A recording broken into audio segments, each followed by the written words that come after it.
So here's the thing.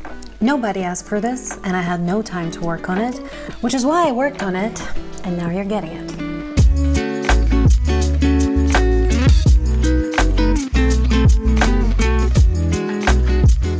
Hello fellow readers and readeresses. This video will be crazy long, so no fancy intro for you. Today we talk about Reading Diary 3.1, the only book tracking tool you will ever need. Probably, I don't know you. I have developed two similar spreadsheets prior to this one officially, and they have both been good, but neither of them can compare. What this one can do is track the books you own, track the books you read, track the series you think you read but actually just start and forget about, track your monthly TBR or all-time TBR in case you're doing any of that, provide you with annual and all-time stats, and provide you with some curious information about your reading overall, like what percentage of the books you read are new, old, or somewhere in between, how your overall rating compares to the public rating, what is your most read author, which series have been waiting for you to go back to them ever since the pyramids were a brand new thing, etc, etc, etc. Now, as I said, this video will be crazy long, so I will provide you with timestamps for everything that's happening in the video description for your pleasure and convenience. So, without further ado, let's look at the beast.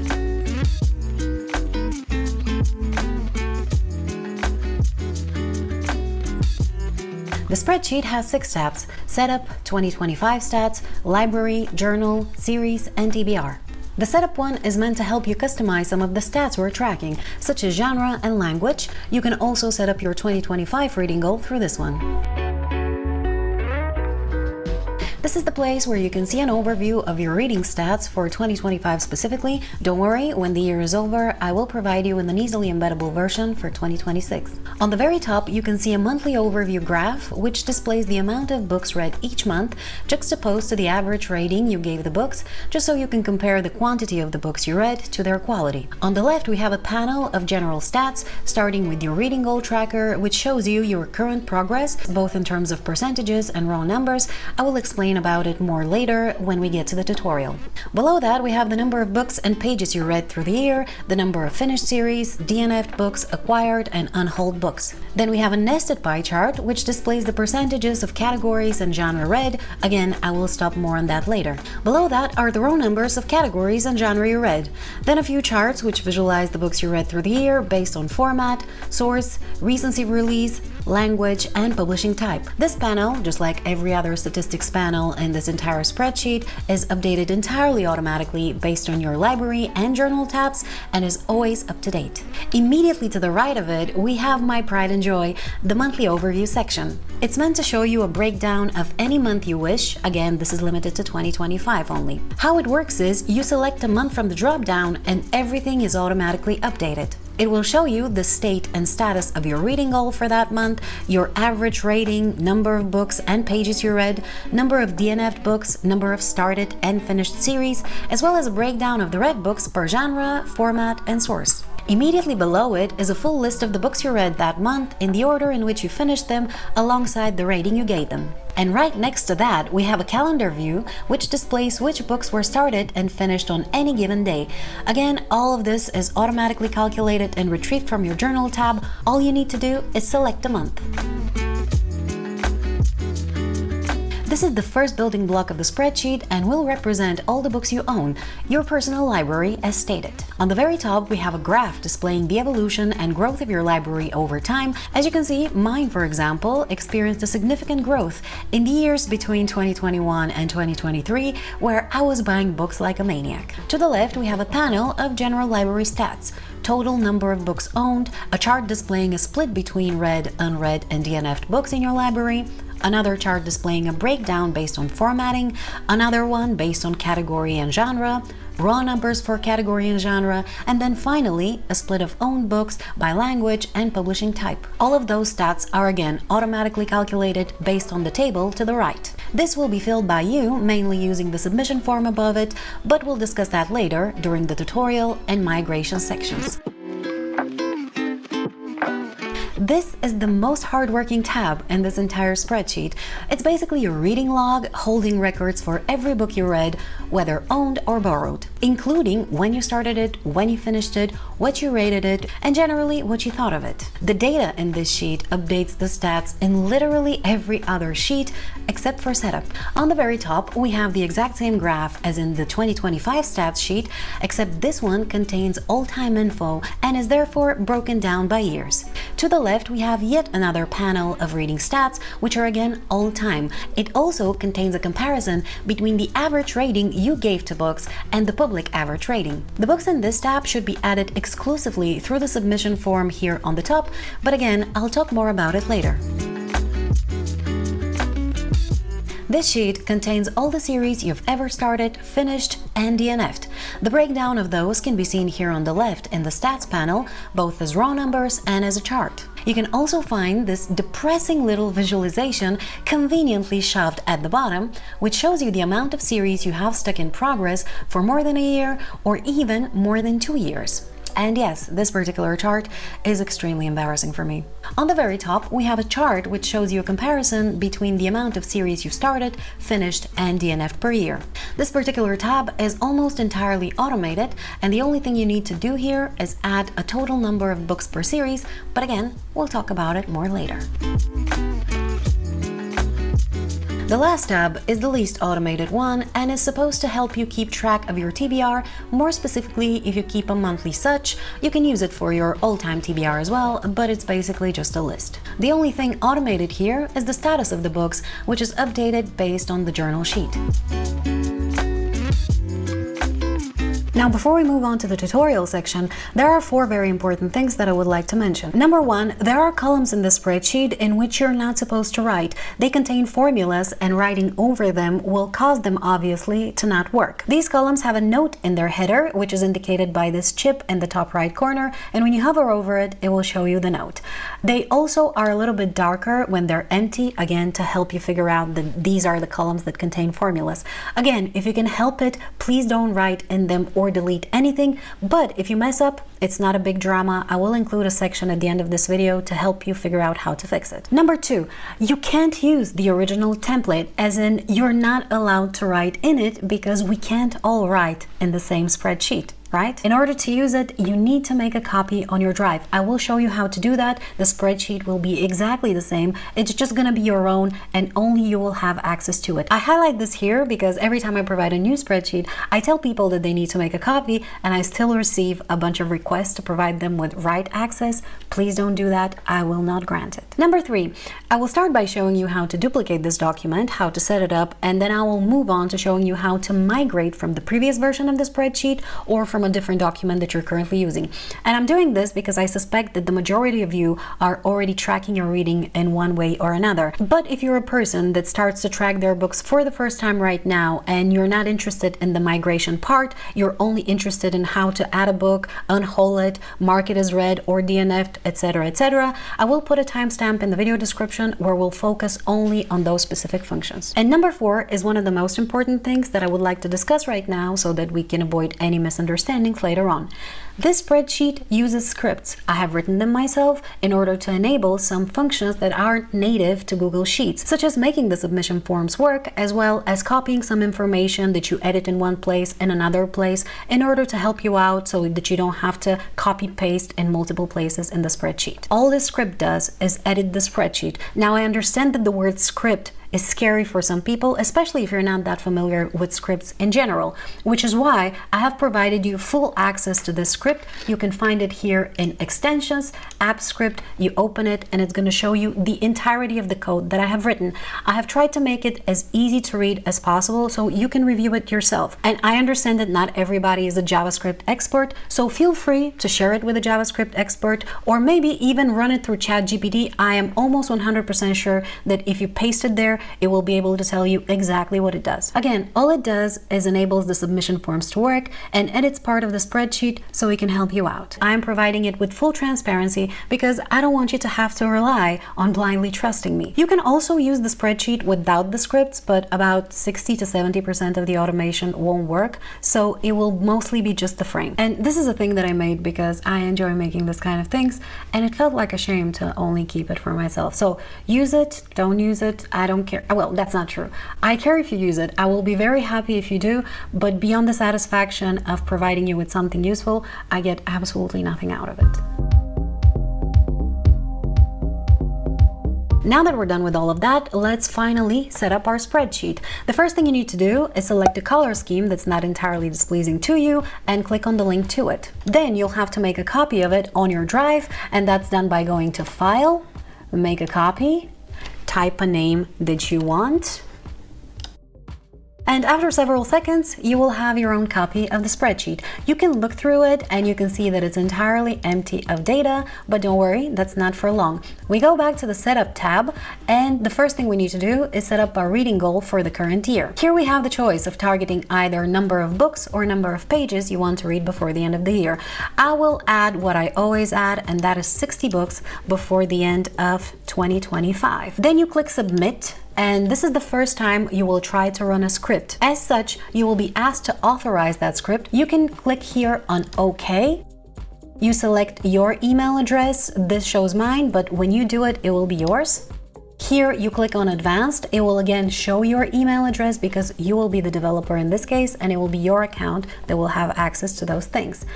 Go to Reading Diary 3.1. Continue. And this will enable the scripts. And as you can see, our reading goal has been changed. You can also observe the reading goal in the 2025 stats sheet, and once you add it, the spreadsheet will start to automatically calculate a monthly reading goal for you based on how many books you read so far and how many months of the year have passed. The next thing we need to do is go back to the setup sheet and set up the genre that we would like to track. Here I have provided you with a placeholder list, and you can choose to use it or you can change it based on your preferences or what you consider specific genre. Mind you, if you want to track YA fantasy, for example, we track categories separately. Here, for example, we have category which tracks adult, new adult, young adult, middle grade, or not applicable if it's not applicable. So you don't have to add YA fantasy or adult fantasy here. You can just add fantasy and it will be tracked with the category separately. So let me give you an example with my personal reading diary. These are the genre that I've determined that I would like to track. So when you go to library, when you click on the genre drop down, these are going to be the ones that appear. And then when it comes to category, as I said, there are a few ones. We have adult, new adult, young adult, middle grade, and not applicable. These are general marketing categories, and you don't have to track them specifically, but if you wish to do so, you have this opportunity. If you don't want to track any of them, just put not applicable to all of them, and when you go and check your tracking later on here in the category and genre pie chart, you can see that we have 392 adult books, we have young adult books, new adult, middle grade, and not applicable. I have tried to color code them so that they can be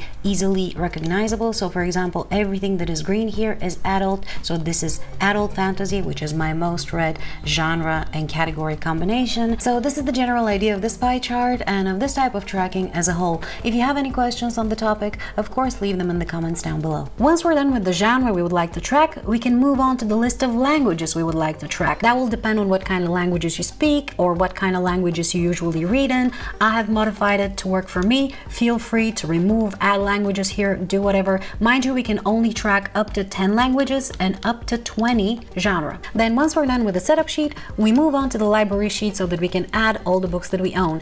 As I said, here I'm going to show you how to migrate your library from 2.0, and it's going to be comparable for any other type of document.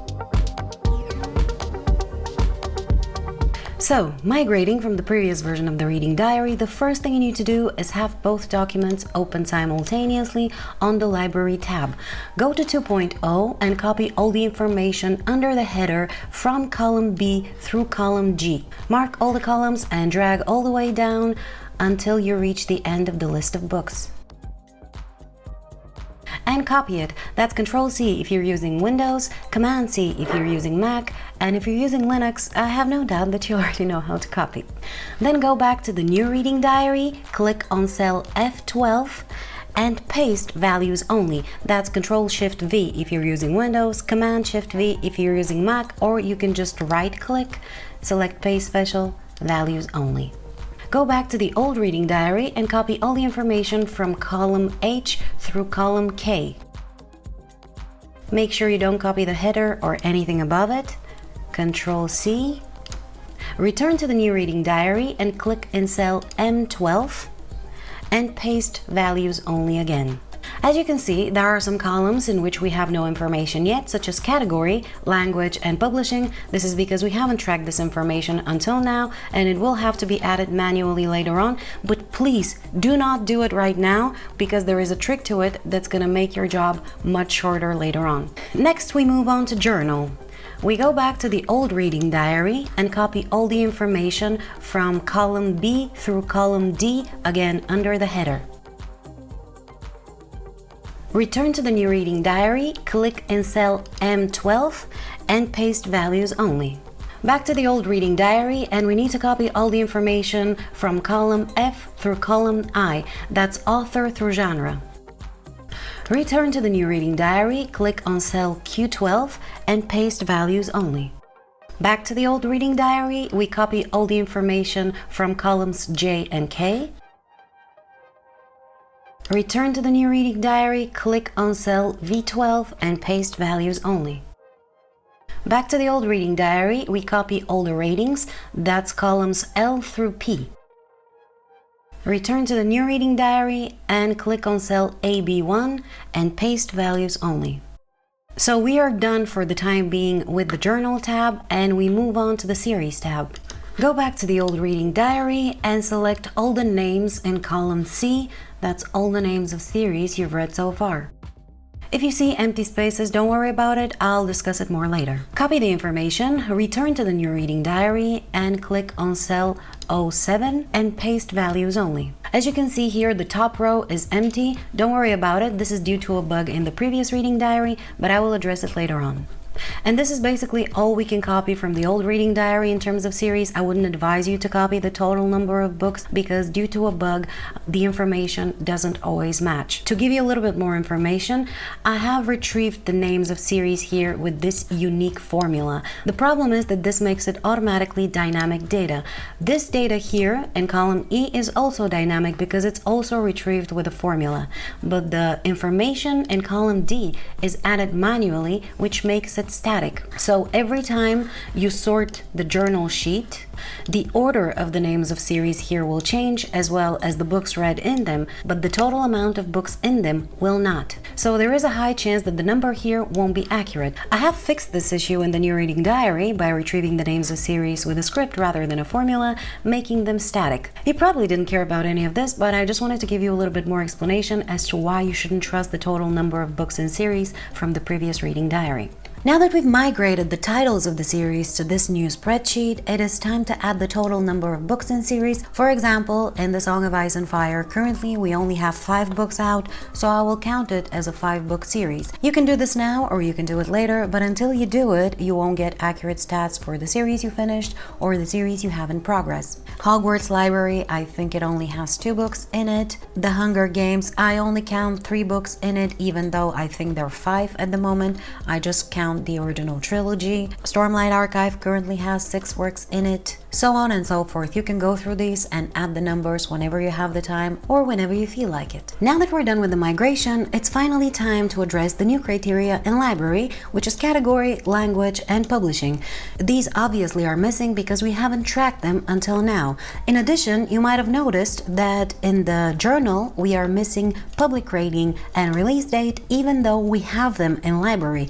That's because until now we didn't track these in journal. So in order to address all of these in one fell swoop, I have developed a little script that is triggered every time you edit any of the books in your library. It will take the title of the book and the author of the book and will look for a match of this combination in journal. If it finds a match, it will update the entire entry, meaning that if I only change the category, language, and type of publishing for this given book in library, it will also update public rating and release date in journal. And I know this sounds a little messy, so let me show you with an example. If we take Leviathan Wakes, we can see that it's missing category, public rating, language, release date, and type of publishing.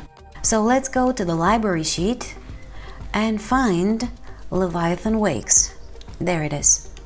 Here, as you can see, it does have public rating and release date, but it's missing category, language, and publishing type. So let's add these. We add category is adult, language is English, and publishing type is traditional. You can see that we receive a little toaster message here that says that an entry in journal was updated. If we go back to journal now, we can see that it has category, it has public rating, language, release date, and type of publishing. In addition, if you go to the series tab and look for the Expanse series, which Leviathan Wakes is a part of, you will see that category was updated here as well. This is why I wanted you to wait until now in order to add the missing information in library, because I didn't want you to have to add it twice. So from now on, all you need to do is update this information in library, and it will populate all the rest of the information in journal as well. Mind you, if you don't own the book, you will have to add all the information manually here in journal. There's just no other way around it. Now, I do understand that this can be a daunting task, especially if you have a lot of books like I do, but the good thing about it is that you don't have to do it all at once. You can do it in little batches here and there. One thing I will ask you not to do is add a whole bunch of values all at once. So basically copying adult and just dropping it like that, because it will only update the top value. I have provided you with these drop downs here to make it a little bit easier, but still, I do understand it's going to take a lot of time. I personally don't mind doing that, to be honest. I find it very relaxing to be slowly filling these empty cells while listening to a podcast or a booktube video or something of that sort, and I do hope it will have a similar effect for you as well. To add a book to your library, you have two different options. The first of which is the submission form up here, and the second one is to add it directly here in the table below. However, if you have a lot of books like I do, you will have to scroll a long time in order to get to the first empty cell. The principle is exactly the same no matter which option you choose, so let's go through it really quickly. The first piece of information we need to add is the date on which we acquired the book. Now, that doesn't have to be the exact date if you don't remember it. If you can remember just the exact month or even just the exact year, that will be perfectly valid. We need this piece of information for this particular graph here to work. So go ahead and add the date. This is actually a calendar cell, so if you double click on it, it will show you this calendar. You can also add it manually as long as it's a valid date format. Say, for example, that I purchased this book on May 28th of this year. Then we need to add the book title. I will add Cold Silver for Souls, which is a book that I purchased and read recently. Then we need to add the title of the series and the number in series, and if the book is a standalone, you can just leave these two empty. In this case, Cold Silver for Souls is part of the Shade Silver series and is book 1 in it. The author is the lovely Tori Tekken, who's a fellow booktuber and whose channel I highly recommend. The genre of the book is fantasy. The category is adult. The page count is 286. The public rating you can acquire from any place on the internet where these things are being tracked, be it Amazon or Storygraph or hardcover or Goodreads, like I will do right now, because despite how ugly and dysfunctional the website is, I am so used to it. So the public rating for the book is currently 4.23 stars. Then we need to add the release date. I will again check this in Goodreads, and the release date is May 27th of 2025. The format in which I own the book is ebook, the language is English, and the publishing is indie/self-published. Once we add all of this information, we can click the submit button and the script will start executing.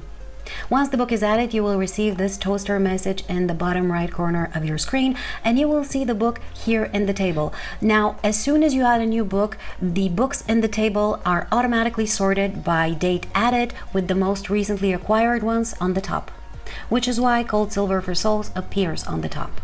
Now, these are the main details that you need to enter upon adding a book, but there are a few other fields associated with it, the first of which is personal rating. I will ask you not to write in this column, as you can see by the note here in the top. This information will be updated from the journal, so as soon as you read the book and rate it in your journal, the information will be populated here automatically. There are a few other fields, the first of which is unhaul. This provides the opportunity to unhaul a book and still retain the information of it. So how it works is, first, let's observe the total number of books that we own, 578. If we decide that we want to unhaul the book, we click on this check mark and immediately the book is formatted differently, and you can see that an unhaul date is being added.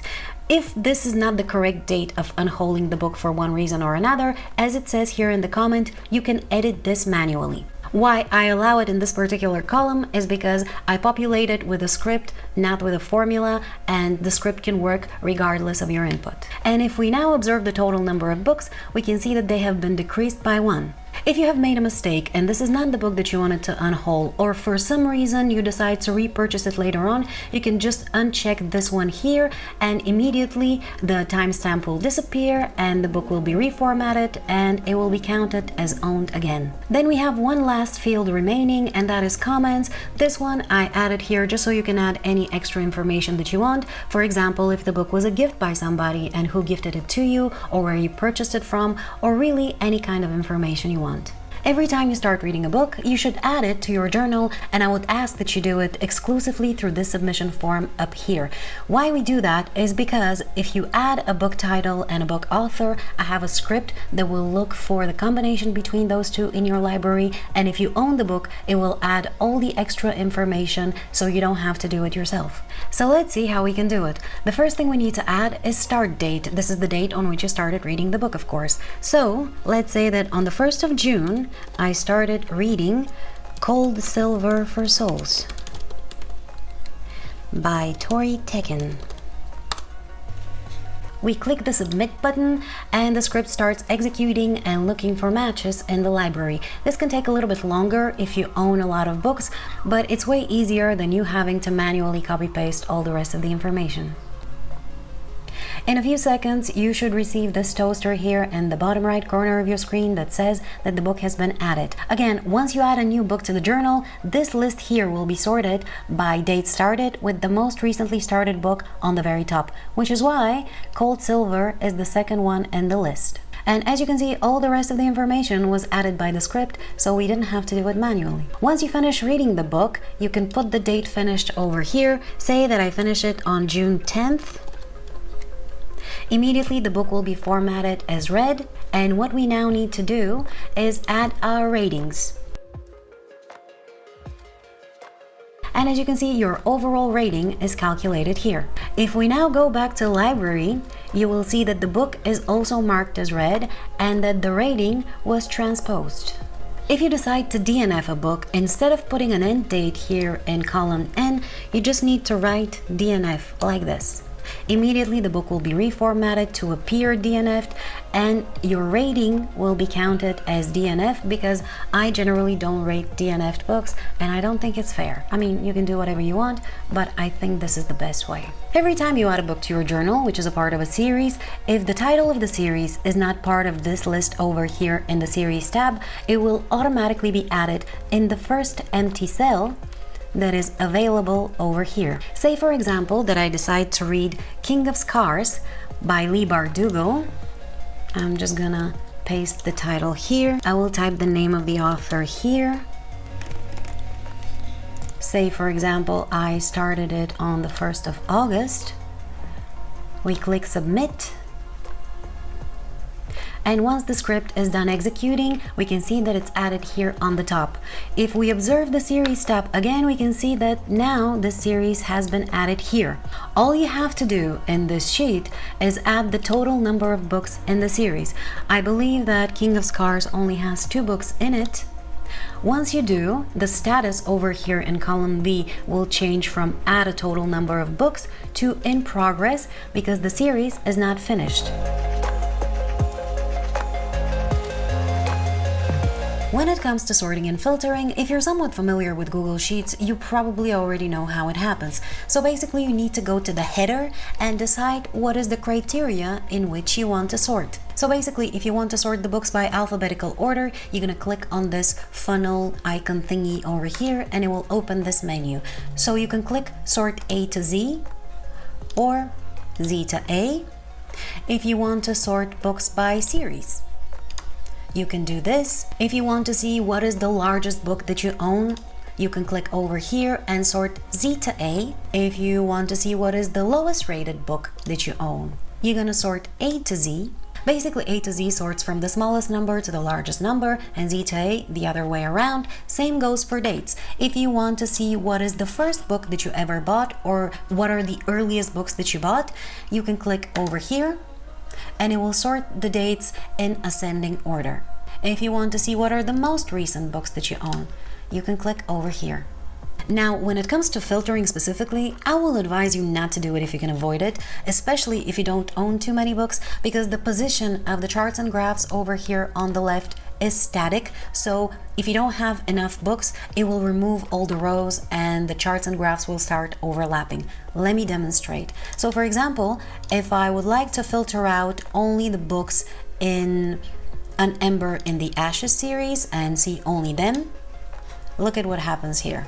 A total mess. So instead, what I would advise you to do is to sort the series in alphabetical order, and then you can get to An Ember in the Ashes and observe all the books in it. Now, if you're looking for a specific book or any other very specific type of information, what you can do is use search. In order to open that in Google Sheets, if you're using Windows, you need to press simultaneously Ctrl F, or if you're using Mac, Command F, and it will open the search bar here in the top right corner.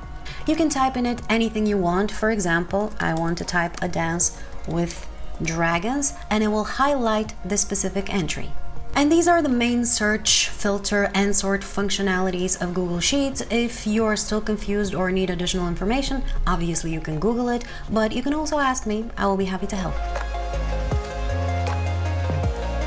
So, sometimes you might make a mistake and accidentally delete a formula or two. Now, while that's not ideal, I don't want you to worry because there is an easy way to fix it. Say, for example, that you decide that this is not a book you actually want to read and you want to delete it from the journal. And you do that, and immediately you have deleted the formula here in this particular cell. So, next time you add a book, the formula will not work because it's not there, even though by all indications it should be. Now, the first thing you need to do is to determine that there's actually no formula in the cell, because it might be there, but it's just not working properly for one reason or another. So how do you figure that out? Well, you click on the cell and you check the formula bar over here. If it's empty or if it's matching the value of the cell, there is no formula in it. If you're not seeing the formula bar, by the way, you can display it very easily. You go to View, Show, Formula bar needs to be ticked. If I untick it right now, it will be hidden. This is how you display it. The next step you need to take is to find a cell with a formula in this exact same column. Usually it will be the next cell below it, but you can just go even further below, and you need to again observe the formula bar. If there's content in it and it starts with an equal sign, then this is a formula. Now, once you find a cell with a formula in this same column, all you have to do is hover with the cursor over the bottom right corner of this particular cell, click on it, and drag up or down, depending where your empty cell is, until you go over that same cell and release. This way you will copy the formula in every cell on the way up. Alternatively, you can just click on the cell with the formula, copy everything, go over the cell without formula, and simply paste. The values here are different because I don't own Empire of Silence, or I didn't at the time, and I own Scythe. It works in the exact same way for every cell that has a formula in it. For example, this one, if I delete it, the value here disappears, but the cell below it actually has a formula, so I'm gonna drag it up there and you can see that immediately it started working. Again, I will say, if you have any questions related to that, or you missed something big time and you don't know how to fix it and this advice doesn't help you, leave me a comment down below and I will make sure to answer it as quickly as possible. Now, in case you're not entirely satisfied with how this spreadsheet looks, you might want to personalize it, but you also will find it a little bit difficult because some of the colors here are injected with conditional formatting, meaning that if you just click on a cell and try to change the background color, it won't work. So I will just assume that you know how to change colors in a spreadsheet. If you don't know how to do that, you can Google it, and I will just show you how to change the conditional formatting colors. Say, for example, that you don't like the color code for a red book and you wish to change it to blue. Now, how you can do that is just click on any of the books in your library. It works exactly the same way for journal. You go to Format, conditional formatting, and these are the rules that I have set. Basically, if a book is red, it will appear in this color. If it's DNF'd, it will appear in this color. If it's unhold with this one, and if it's not red yet, it will be white. So you click on the red books rule and you change the background color from here. You can obviously select any color that satisfies your aesthetic sensibilities. You click done and you're done. Now, another thing that you might be dissatisfied with are these little clip arts that I have injected at random spots in the library. Those are just images that I have overlaid over the cells, and you can get rid of them if you don't want them. You can move them around by clicking on them and just dragging them to whichever position satisfies you. You can resize them, obviously, etc, etc. But if you want to have clip arts, you just don't like these ones, you can delete them and then you can upload your own by going to insert image over cells, and you can upload your own, or you can grab a link from the internet or use any of the other available options. And just as a bit of an extra treat, I have provided a link in the video description to a shared folder on my drive where I have uploaded a bunch of clip arts that you can choose from. Enjoy! And that is pretty much it, my friends. I hope you enjoyed watching this video, and I'm really sorry it was so long. I just have no shorter way of explaining myself. I hope you have many enjoyable hours filling this spreadsheet, and I hope it brings you a lot of satisfaction. Please let me know in the comments down below if something doesn't work, or again, if you need further explanations, blah, blah, blah. End of video. Thank you. Have a lovely day. Bye.